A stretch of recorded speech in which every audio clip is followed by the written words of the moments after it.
Somebody asked me how well the lye bath works. Well, this is a drum that is going to go into the lye bath this morning, and it'll probably be there all day. And I do scrape off, you know, the dirt that I can get off them and some of this grease that's around in here. I will scrape a lot of that off prior to setting it in the lye. But when it comes out of the lye bath, this is what it looks like after a good rinse, you know, and a wipe down.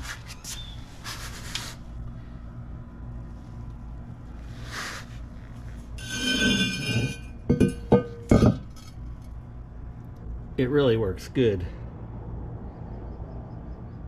Yeah, you got some areas that you got to clean up a little bit, but overall it's pretty good. Now, if you wanted to get the rust off of it, a good way to do that at the same time is to use electrolysis. And it's kind of interesting to watch it work because it will actually start bubbling the water. All it requires is a sacrificial anode or a cathode. I can't remember which one it is, but just a piece of rebar works fine, and a battery charger. And you hook up the battery charger when you set the stuff in the bath, and you'll actually start seeing it boil, and it'll start removing the rust off of these things. And it may take some time. I use a 12 volt power supply battery charger, 10 amp, and oftentimes it is pegged, so I'm guessing even a bigger one, maybe a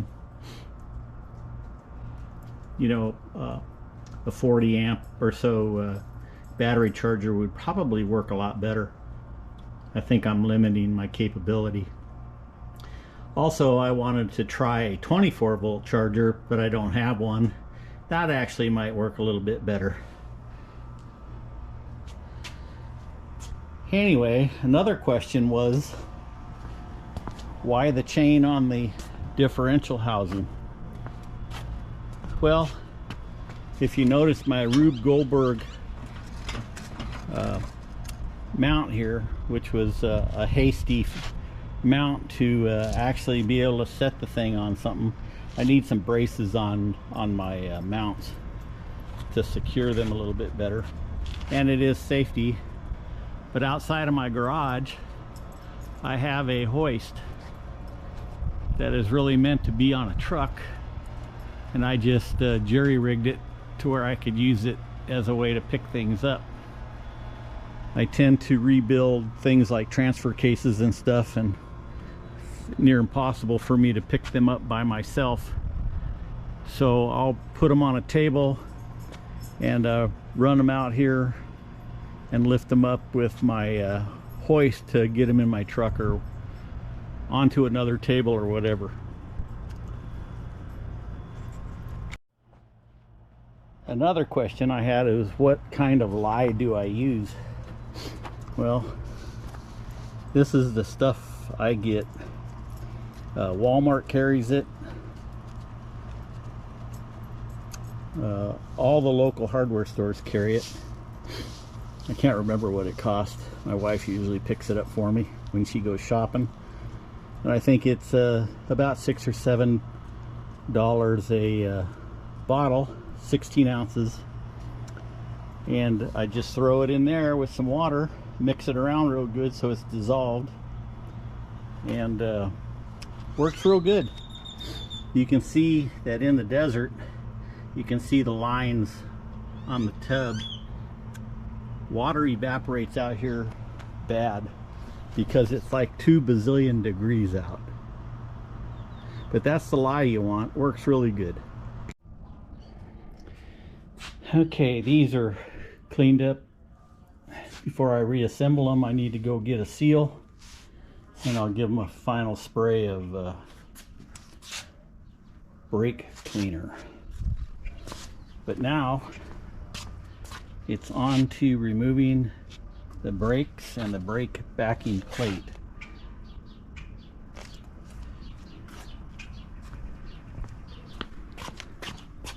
I squirted them with some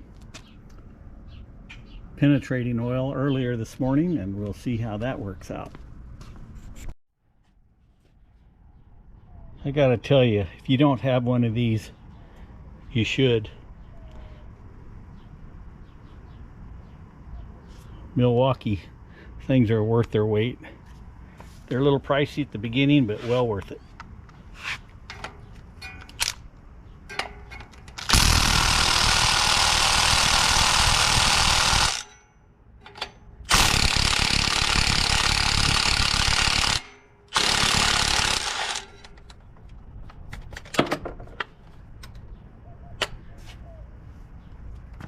Where's the other one?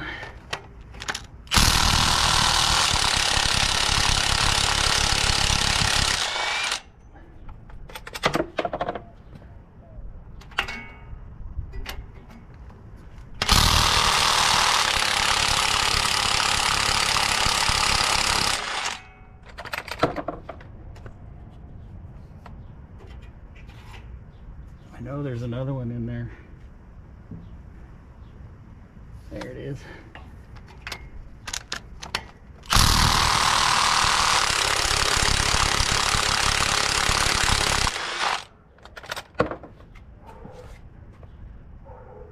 That should be all of them.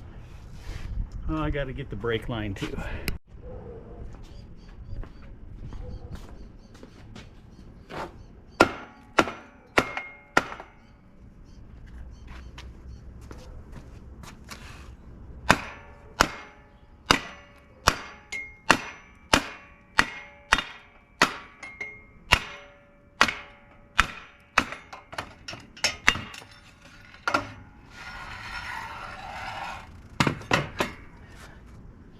I'm guessing that's never come off before.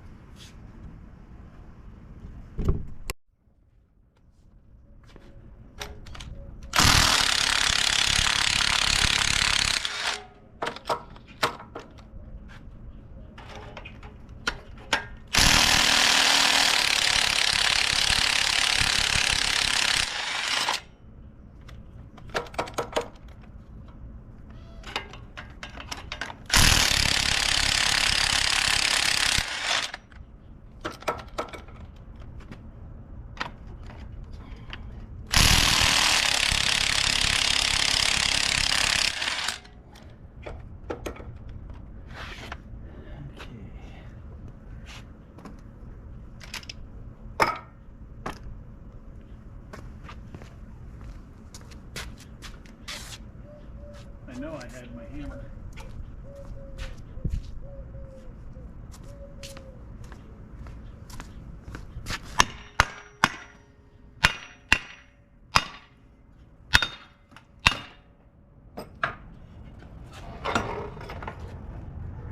All right, that takes care of those.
Okay, with a little cleanup, these things are going to be ready for a disc brake kit.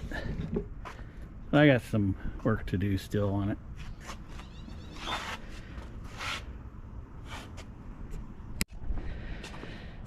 The axles turned out nice.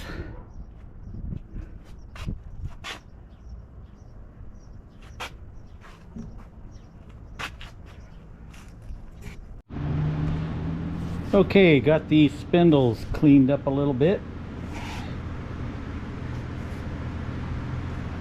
And in the process, I forgot that there was actually oil in there. And pretty much got all over the floor. So I waterproofed my concrete once again. And had to take some time and clean that up. But anyway. Spindles are pretty clean. They're not bad. There's some coloring on this one, but not bad. I've seen way worse. I've seen people put in stuff way worse, so should be a-okay. Waiting on some brake cleaner to give it a final cleaning. Go get some seals and put this back together temporarily until I get a brake kit. Went down to the local auto store, and they actually had the bearings I needed. I tried to find these things online, and some of the places that I normally order my parts from did not have these listed. They had smaller bearings listed. Anyway, now I got to find something to pound it in with.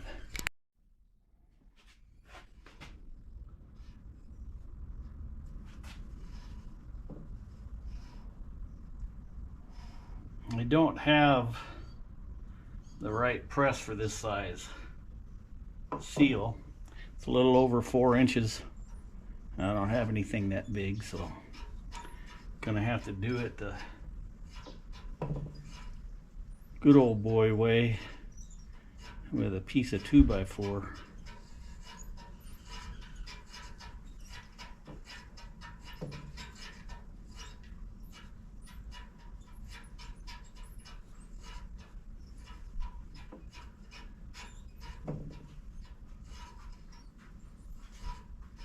So we'll see what happens when I do this.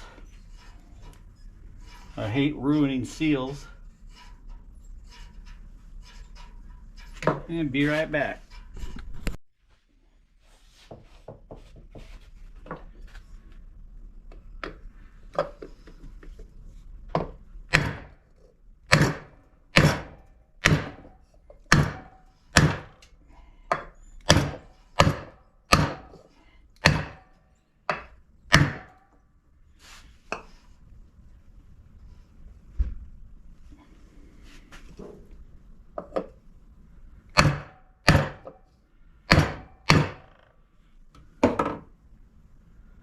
That actually worked easier than I thought it would.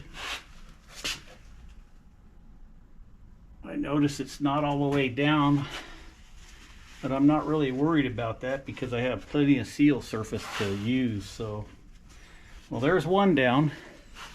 I'll go get the other one.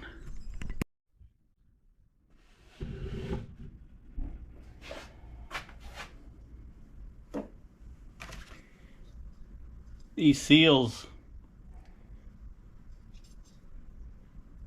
according to the invoice from the local auto store, were $49 a piece.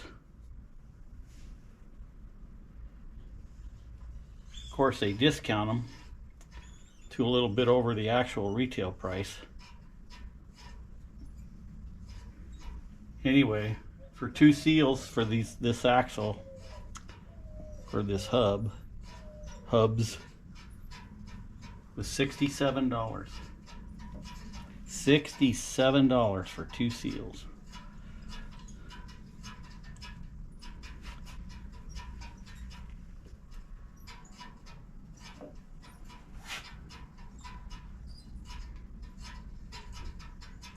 What makes them worth that much money?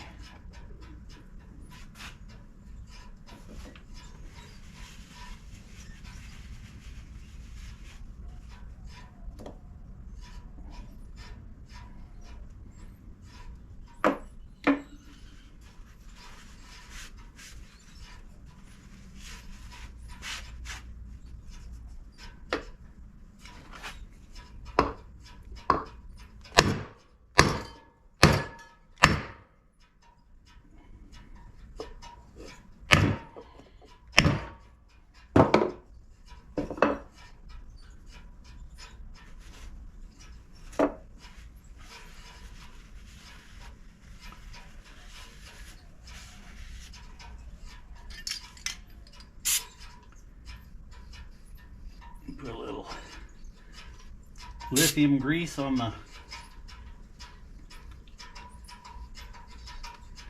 seal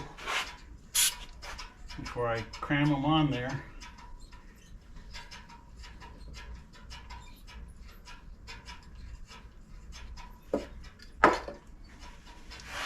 Yeah, they should be ready to install.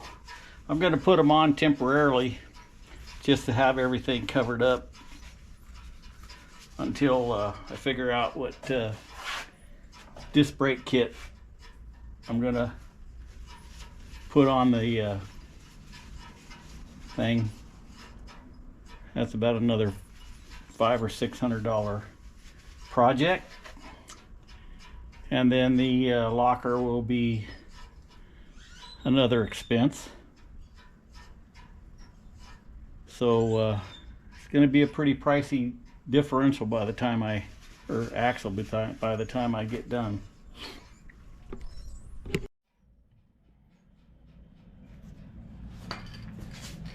Well, without the drums on here,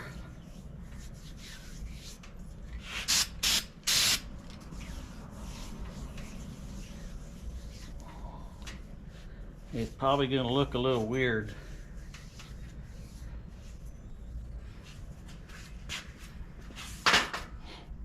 I have no clue what the disc brake kit's going to look like. I'm going to probably have to call somebody and figure it out. I forgot to clear off some threads before I do all this.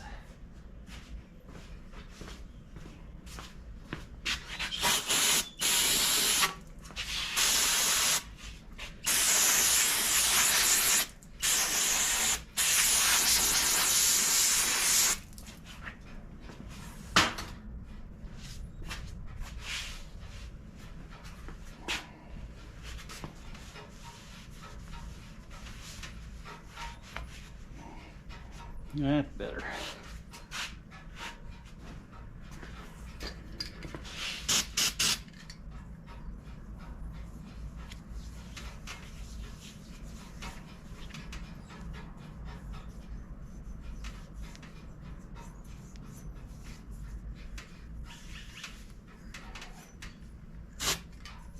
Get a little bit of lube on it so it doesn't hurt the seal.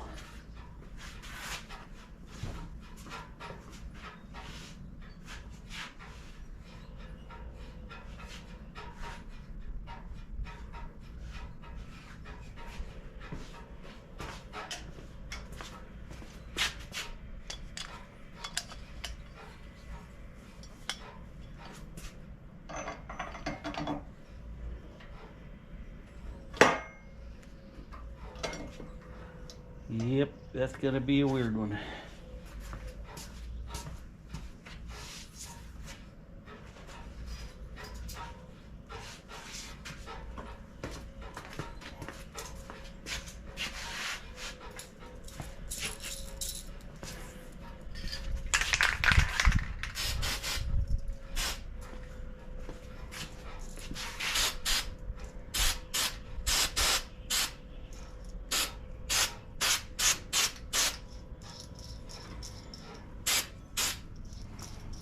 I always like to put a little assembly grease on these things.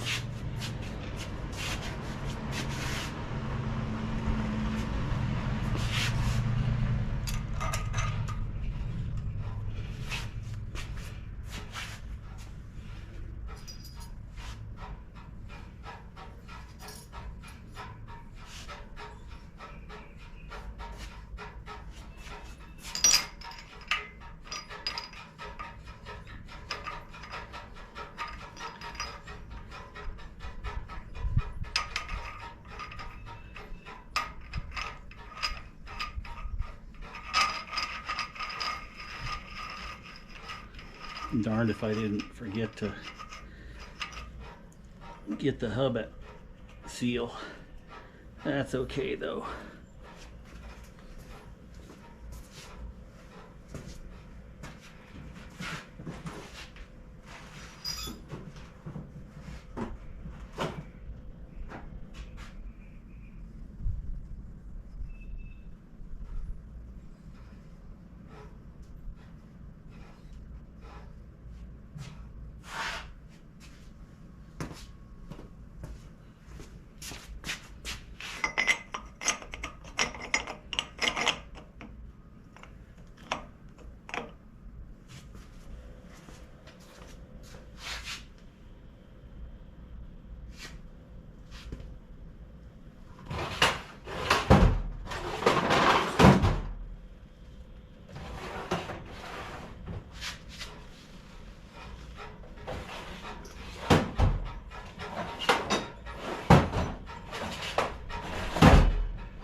I can't remember what the torque setting is.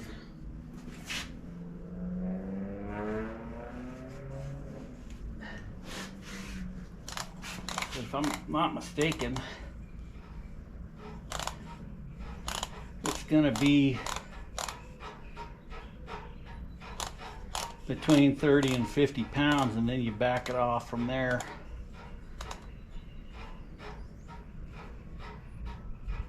So there's 40. Let me see what it feels like. Oh, need an adapter.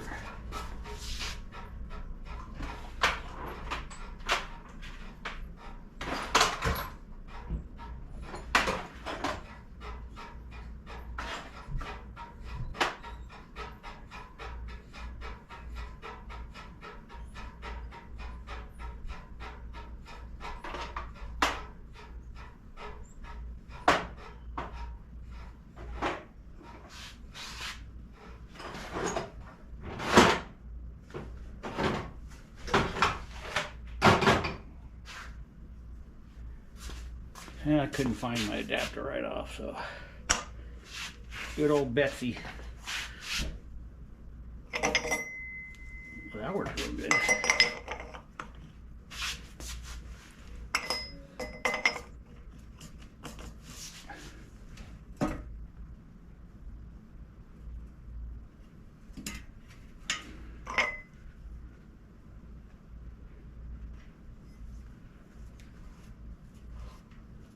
Oh, that's plenty. I'll back that off just a little bit.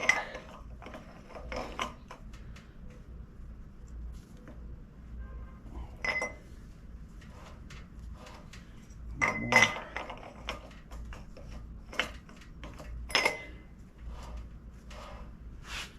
That feels pretty good.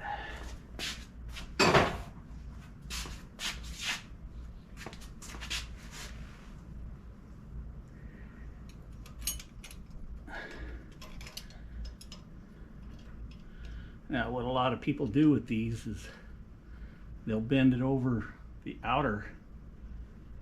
I kind of like to bend them over both. So I'll give that a few smacks.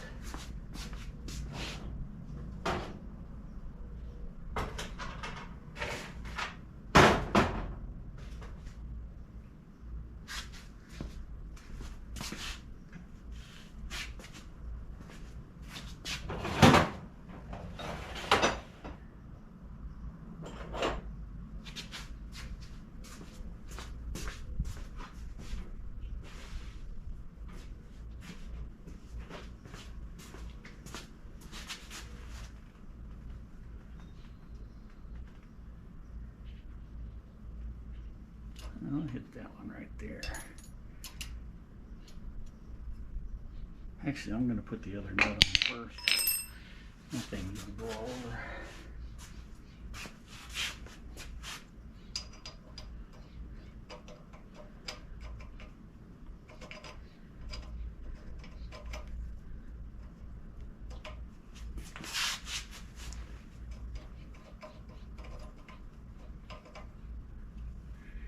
Okay, this one's being ornery. There it goes. Why are you being ornery?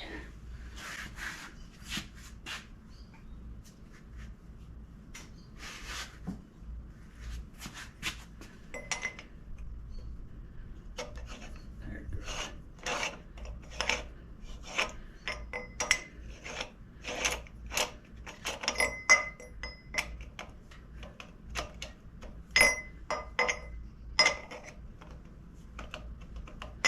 Why doesn't that want to go on that?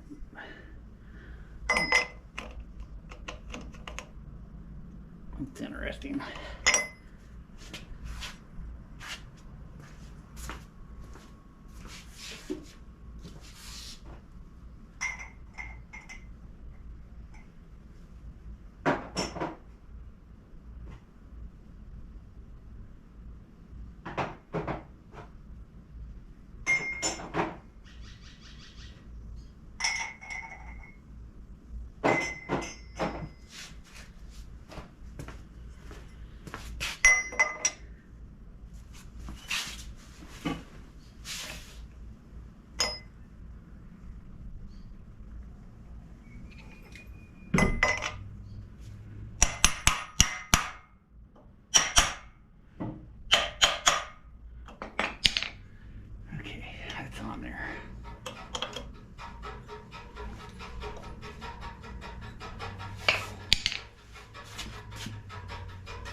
that. That doesn't fit.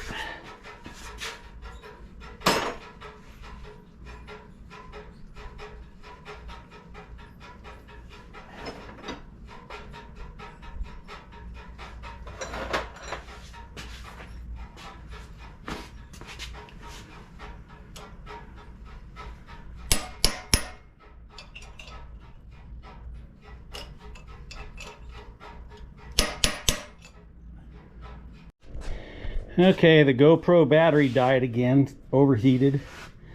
So there it is, it's on. I gave it a quick little touch up, slipped the axle in so it's so I wouldn't paint the bearings. Yeah, it looks pretty good.